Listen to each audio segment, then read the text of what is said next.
এবার সারা দেশ থেকে প্রতিনিধিদের পাঠানো আরও কিছু সংবাদ জানাচ্ছেন জামান আশরাফ। সুষ্ঠু ও উৎসবমুখর পরিবেশে দি রাজশাহী সিটি কোঅপারেটিভ সোসাইটি লিমিটেডের ত্রিবার্ষিক ব্যবস্থাপনা কমিটির নির্বাচন অনুষ্ঠিত হয়েছে। খাগড়াছড়িতে সকল সম্প্রদায়ের বিশিষ্ট নাগরিকদের সাথে জামায়াতে ইসলামীর মতবিনিময় সভা অনুষ্ঠিত হয়েছে।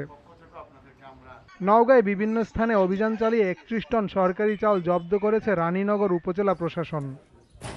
কুষ্টিয়ার খোকসায় বাংলাদেশ জাতীয়তাবাদী দল বিএনপির যুবদল, স্বেচ্ছাসেবক দল, ছাত্রদলের নেতাকর্মীদের আয়োজনে আলোচনা সভা অনুষ্ঠিত হয়েছে। খাগড়াছড়িতে রেনেসা কোঅপারেটিভ ক্রেডিট ইউনিয়নের দ্বিতীয় বার্ষিক সভা অনুষ্ঠিত হয়েছে। বাগেরহাটে মিথ্যা ও মানহানিকর সংবাদ প্রচারের প্রতিবাদে মানববন্ধন ও বিক্ষোভ করেছে বিএনপি। বরিশালে শিক্ষার মান উন্নয়নের লক্ষ্যে শিক্ষক কর্মচারীদের নিয়ে মতবিনিময় সভা করেছে বিদ্যালয় পরিচালনা পরিষদের নেতারা। দিনাজপুরে গ্রাম আদালত সক্রিয়করণ বিষয়ক প্রশিক্ষণ কর্মশালা অনুষ্ঠিত হয়েছে।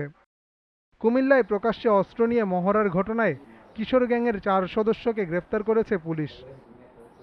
ময়মনসিংহে বাংলাদেশ কৃষি বিশ্ববিদ্যালয়ে বিশ্ব মেধাসম্পদ দিবস উপলক্ষে র্যালি ও আলোচনা সভা অনুষ্ঠিত হয়েছে। ঝিনাইদহের হরিকুণ্ড পৌর মহিলা দলের দ্বিবার্ষিক সম্মেলন অনুষ্ঠিত হয়েছে। জামান আশরাফ, জিটিভি নিউজ।